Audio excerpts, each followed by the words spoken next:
Winnipeg's playoff run may be over, but a lot of teams are still vying for the Stanley Cup, and this first round has been full of surprises. We'll dive into some of them on tonight's episode of Locked On Winnipeg Jets.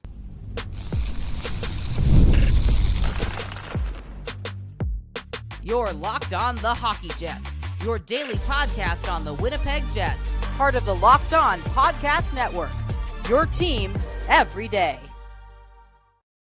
Hey friends, and welcome to tonight's episode of Locked On Winnipeg Jets, part of the Locked On Podcast Network, your team every day.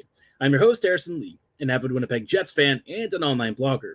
You can follow me on Twitter at HLLivingLoco and at LO_Winnipeg Jets. Thanks for making Locked On Jets your first listen of the day every day. If you like what you're hearing, be sure to like, follow, and subscribe on all of your favorite podcasting platforms and YouTube. Doing so, of course, is always free of charge and ensures you never miss another episode. Most of all, though, we just love and appreciate your support. Like I said, tonight's episode, we're going to be spotlighting some of the Stanley Cup playoff action, which has been pretty crazy. I would say the worst series was probably Washington and New York, but the Jets and Avs series was probably a close second because, let's be honest, Winnipeg was not particularly competitive. But it is what it is. It happens. And I think the good news and the takeaway from the Jets stuff is that if the press conferences are anything to go by, everyone's kind of on board with moving the team forward, which for all of us is great news. I think this is probably the first time in years where I've felt the team was really taking a hard look at itself, taking accountability, and being honest about where the squad is and what the weaknesses are. I mean, they basically had a come to Jesus moment after the disaster against the Avs. But you know what? It is what it is, right? I mean, it happens. And I think the most important thing is that you take away the right lessons from that. And I think the Jets are well on their way to doing so. But while the Jets' playoff run may be over, a lot of other teams are still pushing. And I want to talk about some of the crazy stuff happening both on the Eastern and Western Conference sides. Before we go any further, though, I do want to shout out our friends and partners at Monopoly Go. This fast-paced game lets you team up with your friends in tournaments to unlock awesome prizes like unique stickers for trading, cool playing pieces, and hilarious emojis to taunt your friends. Download Monopoly Go now, free on Google Play or the App Store. Game on. Now, like I said, the Eastern Conference playoffs have been not as dramatic, I think, as the West. There is one series, though, that has just seen a tremendously crazy turn of events, and that is Boston-Toronto. If any series was going to go to 7 games, I honestly don't know if I expected it to be this one. Toronto from 3-1 down in the series and missing Austin Matthews, William Nylander, and Mitch Marner for at least some of these games on and off. Matthews has missed the last few. I would never in my wildest dreams have imagined that the Leafs would come all the way back to force a Game 7. That just doesn't really happen in many playoff runs. I mean, there's a team, every so often that'll do that. But again, it's really rare. And I think it makes for one of the funniest Game 7 outcomes either way, because either Boston still fulfills their, duty to eliminate Toronto in the first round, which is a really funny thing, or they basically have the reverse Leafs mean where they blow the 3-1 series lead, which would be really funny in its own right. So no matter what happens, I think there's just a ton of comedy here. I think on the less funny side, if the Leafs lose, you have to imagine that quite a few people are about to lose their jobs, because Sheldon Keefe, I honestly didn't think he should be back in the job this year. I felt like his playoff resume and what he did with this Leafs team and kind of how they've moved backwards since, the start of the season, I kind of felt like wasn't going to go the direction that they wanted it to. So, that's probably one of those situations where we'll have to see how they deal with the situation in the offseason. Assuming they win this first round, I wonder if their thinking suddenly changes. I would say it shouldn't, but that's just my opinion. Also in the East, I mean, you've had mostly pretty one-sided series. I'd say the West has been a lot more competitive. The Panthers already dumped the Lightning a couple of nights ago, 4-1. I think the fifth game was probably one of the least close ones, I guess, of the series. And even then it was by razor-thin margins, a disallowed goal. So you could argue that, the score line was definitely in favor of the Panthers by a pretty good margin, but that was mostly towards the end of the game. There were some other games where I think the Panthers had some really good scoring opportunities, but it was a pretty tightly run series overall, right? Not a lot of room for either team. And I think the Panthers really edged out a surprisingly resilient Lightning squad that kind of signals the end of the current Lightning, although there are rumors that John Cooper has signed his extension for a couple more years, and I would almost say that Stamkos probably will too. I bet you he comes back for 2 more years like Cooper is, and trying for one last run with that team, because there's still some stuff to work with, and you don't always have to be the absolute best team. Elsewhere, you've got Carolina and, of course, the Rangers about to face off in round 2. That's a pretty hard series to predict. I would think the Rangers are probably favored. New York is definitely a good team, but I also wonder if Carolina, with their quality 5v5 play, a pretty decent power play, and just general toughness to get past, I wonder if this is a year where they actually make the conference finals. They really haven't gotten too deep over the last few years, and this could be a chance for them to kind of rewrite the narrative, but it's also going to sort of depend on what happens with the Rangers, because New York has great goaltending. They have a fun 5v5 offense, and they have a pretty lethal power play. So I would say that this is probably a bit of a coin flip series.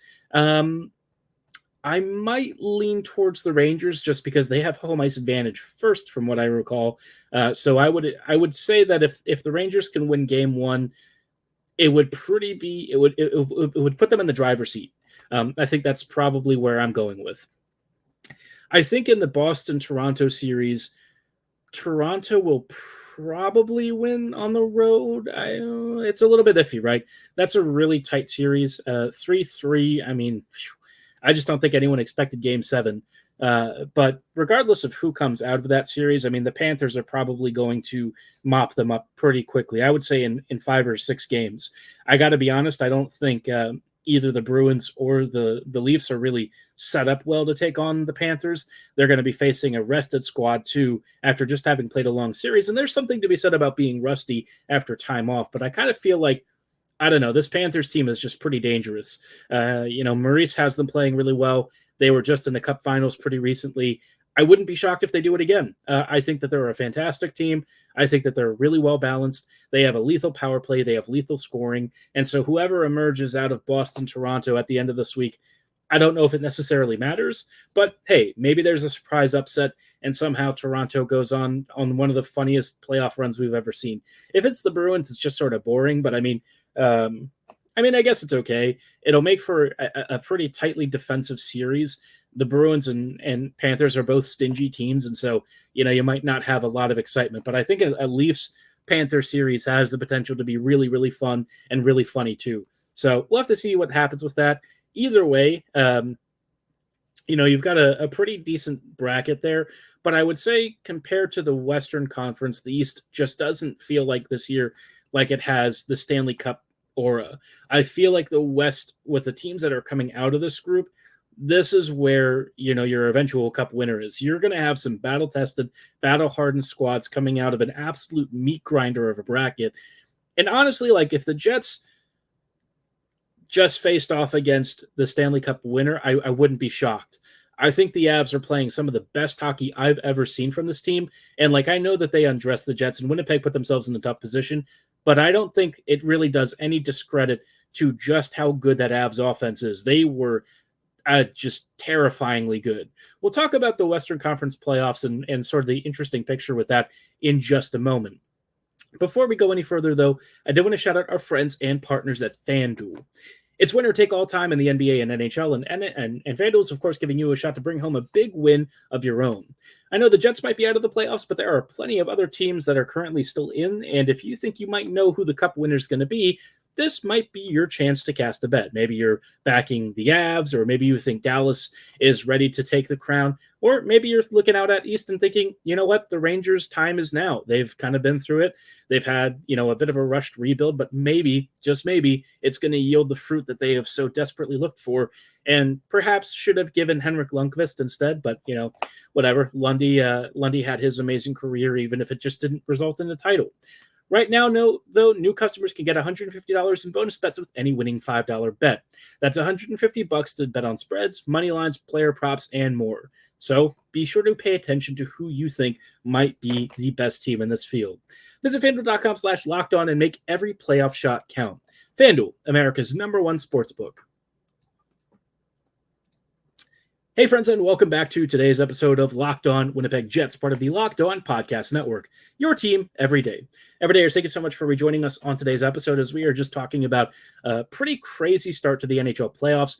Round one has seen a lot of relatively one-sided series, but I will say, if you look out west, that's where things get a little more chaotic and a little more back and forth.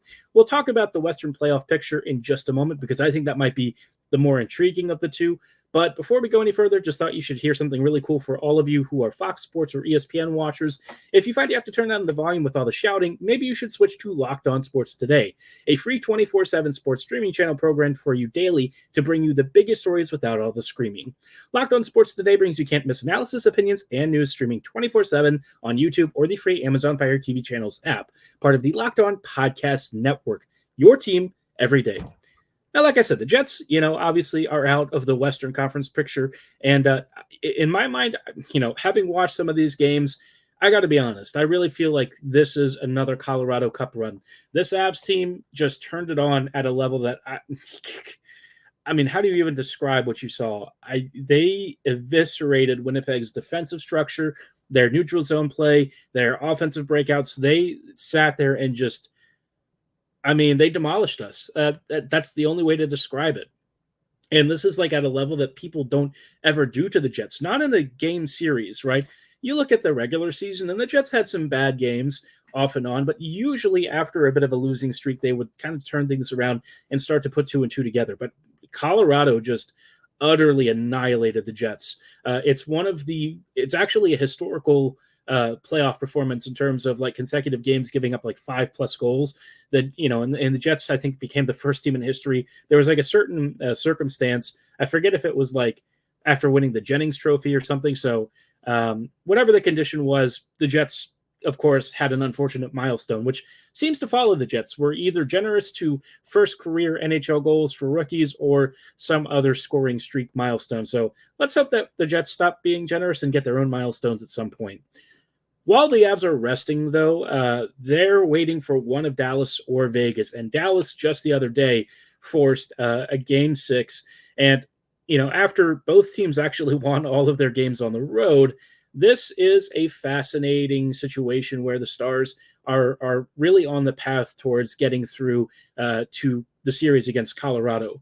And I think, of the series that we've seen, Dallas and Vegas might be like 100% the best. This is like your Jets Preds. It's been really back and forth, tons of drama, lots of explosive plays, lots of fantastic saves, and shifting narratives constantly.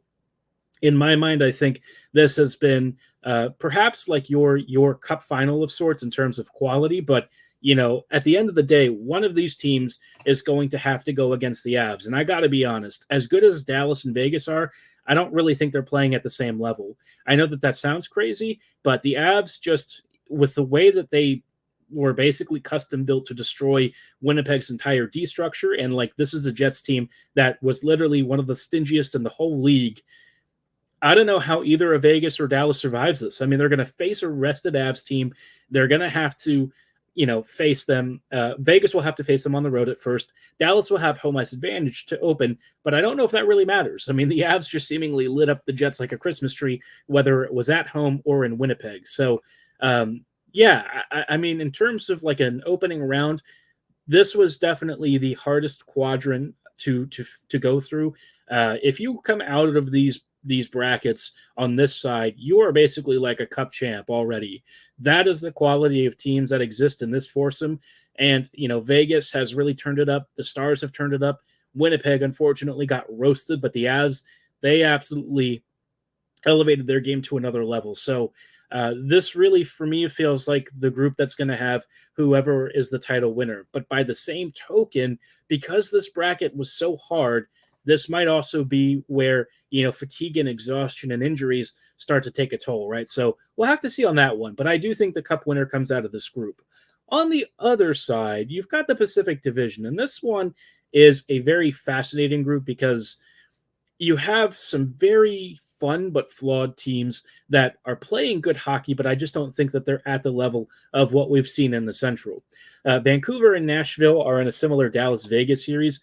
Vancouver has pulled off some really emotional wins, and they've had some performances where you might wonder about their overall scoring prowess. Pettersson has been pretty quiet, and they're down to Artur Shailov's. Plus, I think DeSmith is coming back, but obviously the loss of Demko was a huge blow. They've managed to sort of rally, but I feel like the loss of Demko is going to be something that they feel a little further into the postseason, right? The biggest thing is because Edmonton just knocked out the Kings in 5 games, and you're going to have to go in with 2 backup goalies against the Oilers. I got to be honest, I don't like those odds. Edmonton's offense has been prolific. Their power play is scary as heck. What do you do to contain McDavid, Draisaitl, and Hyman, right? You really don't have much of a shot. You just have to hope and pray that your goalie makes a couple of outstanding saves and keeps you in it. Because looking at this, I just have a hard time really envisioning any team in that side of the bracket really being capable of handling Edmonton's offense. And it's not like the Oilers were amazing every game, but I just think that they have that extra level of elite finishing that most other teams only dream of. And it's the sort of thing that can really carry you if Skinner just happens to have even a slightly above average game. I think for a lot of teams, that's really scary. But if you're looking at the other teams on the other side of the bracket, I don't think that they would be as concerned about facing the Oilers, especially the Avs. I think Colorado is probably the best suited to dealing with Edmonton's offense. I think they have a really good balance. And because they have McKinnon, who's arguably playing at a level that's not that far off from what McDavid has done this year, which is crazy to say, but he's just him, right? Both of these guys are physical freaks. And McDavid, of course, is clear in a number of categories. He is overall the more skilled and more elite player. But you're talking about 2 generational talents, right? One's Gretzky level and one's Messier level or something. Who knows? Whatever, right? You're talking about 2 guys who are going to be in the Hall of Fame, no question. Elite foundational elements of their teams. That matchup could be super fun. But of course, they've both got to get through their second round matchups first. I just think that, regardless of who comes out of Vancouver and Nashville, the Oilers just might have the advantage. But again, the Oilers have been known to have some playoff leakages. We all remember what happened when the Jets swept them in the bubble. Obviously, Winnipeg wasn't that great, but Hellebuck kind of stonewalled them, and maybe one of Saros or DeSmith or Shilov's ends up doing it. I can't imagine that to be the case, but hey, weird things happen when you're in the playoffs. But of course, with all of that, the playoff field is probably going to narrow down here over the next couple of days. Round 2 is going to start early next week, if not this weekend. I guess it depends on how the schedule really pans out. But assuming that we start to see game 2, I want to give some, I guess, or round 2. I want to kind of give some potential predictions for upcoming series. Round 2 is officially slated to start on the 5th, which is Sunday. So that should be fun. We'll talk about what I think you can expect in round 2 and who I think is probably going to stand out the most in just a little bit. Before we go any further, though, I do want to shout out our friends and partners at Monopoly Go. Game off, we got to pause here to talk more about Monopoly Go. I know what you're saying, flag on the play. You talked about Monopoly Go earlier, and you're right. But you know what? I feel like it's worth talking about it again because you know what? They've got some really cool features that I think take a classic game and update it to the modern era. In Monopoly Go, you can team up with friends for time tournaments where you work together to build up each other's boards. The more you win together, the more awesome prizes you can unlock. Those include unique stickers that you can swap with your friends to complete your albums, cool new playing pieces to travel the boards with, and hilarious emojis to taunt your friends when you smash their buildings or steal from their vaults. And of course, Monopoly Go feels new and exciting every day with constantly changing tournaments and challenges. They also include their own unique minigames like digging for treasure and a robot pachinko machine. There's always new timed events that help you win big, like massive multipliers for everything you win or rent frenzies. There's always something fun to discover in Monopoly Go, so get off the bench and go download it now for free on Google Play or the App Store. Game on! Hey friends, and welcome back to tonight's episode of Locked On Winnipeg Jets, part of the Locked On Podcast Network, your team every day. Everydayers, thank you so much for rejoining us on tonight's episode as we are just talking about some of the recent playoff action and what's been going on. Obviously, for a lot of you, you're probably now more in the neutral zone of just sort of not really rooting for anyone in particular. Maybe you are bandwagoning somebody. Maybe you're just kind of like watching and seeing what happens. I don't know if I'm necessarily going to bandwagon anyone.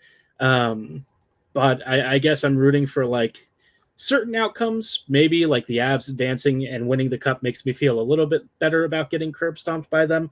But in terms of like round twos, right? Let's talk about some potential matchups and what I think comes out of it. So Dallas and Colorado, I think, are the most likely Central Division matchup. I think this is going to be a really tough one for the Stars. Dallas is defensively very good, and they're more mobile than the Jets were. They're also deep and very skilled. I would say that if you compare them to like the 2017-2018 Jets, that's probably their closest sort of composition. They've got really savvy veterans up and down the lineup, but they're also supported by guys like Stankoven and Johnston, who sort of fill out those ELC depth roles, but are also contributing, like, if you were to prorate their seasons, like 15, 20 goal, maybe even 30 goal seasons on the really, really high end, if they had played the full 82. I think Johnston played quite a bit, but obviously Stankoven was a little bit more of a recent addition and sort of forced his way in towards the second half. So if you're looking at, a tough matchup, I just think the Avs are playing too well. And maybe it changes. Maybe the Stars have the wherewithal, especially with Tanev in tow. But I think Colorado plays such a fast, up-tempo game, and they have so much skill that if Georgiev is slightly average, it's a problem. But that's kind of the linchpin to it, right? Georgiev wasn't really he was tested by the Jets on and off, but it didn't feel like at a level to where we saw him scramble the way he did in game one of that series. This feels like it could be one where he starts to struggle a bit again. Maybe I'm wrong, but my read on it is that Dallas is going to be a team that's going to pressure in waves, and if the Avs aren't able to hem them in the way that they did with the Jets, that could be a real difference in the series. So keep an eye out for that. I do think I have the Avs coming out in like 6 or 7 games in that series, but I do think it's going to be close margins. Out of the Pacific matchups, I would say it's going to be Edmonton and Vancouver.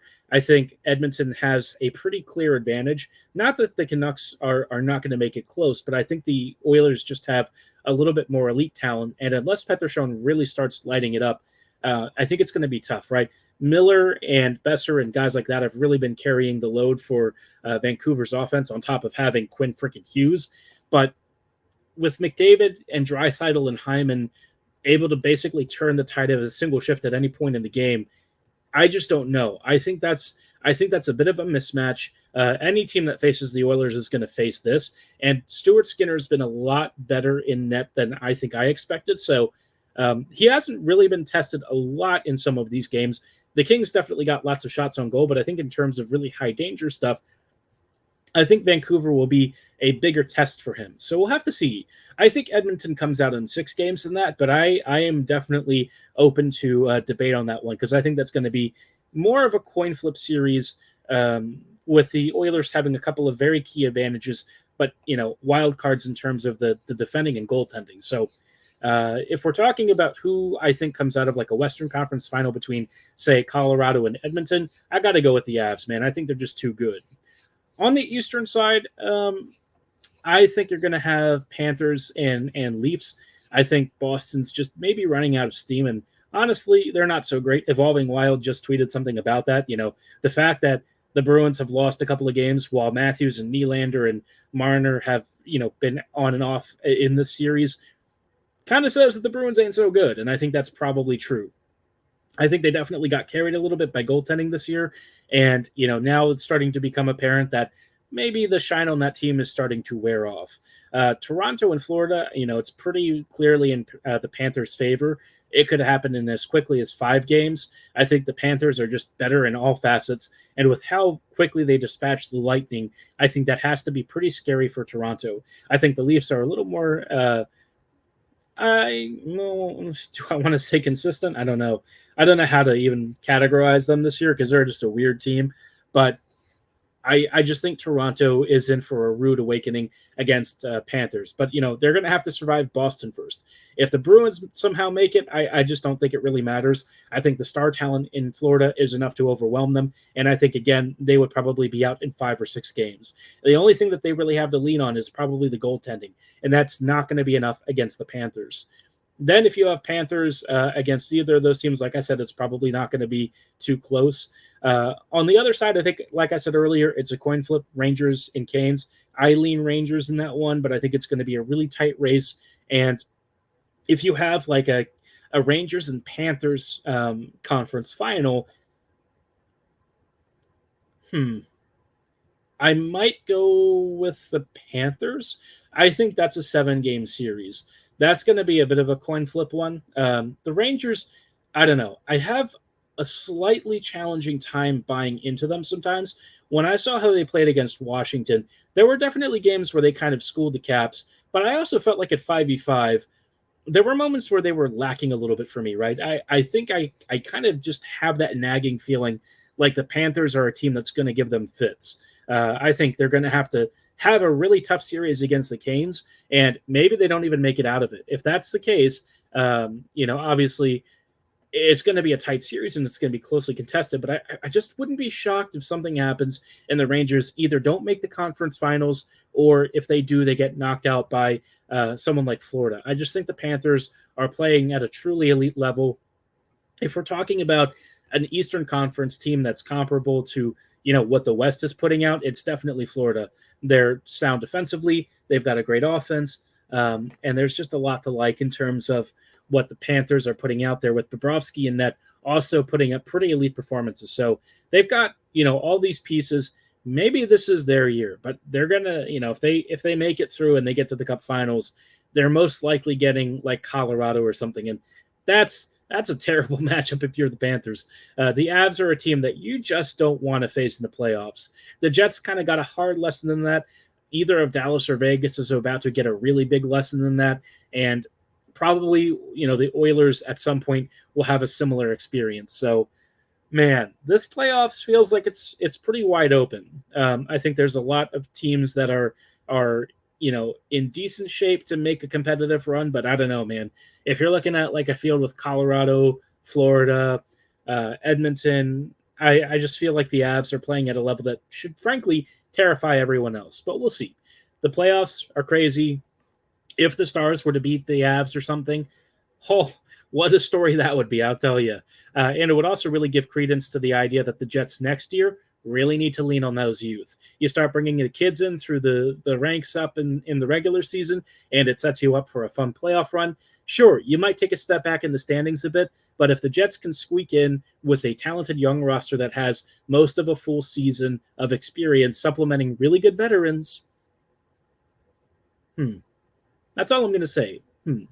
Might be something to keep in mind. But let me know what your series predictions are. Who do you think comes out of the second round? Do you think I'm completely off base with who I think might be in the Cup Finals? Drop your comments below or at my social medias at HLLivingLoco and at LO_Winnipeg Jets.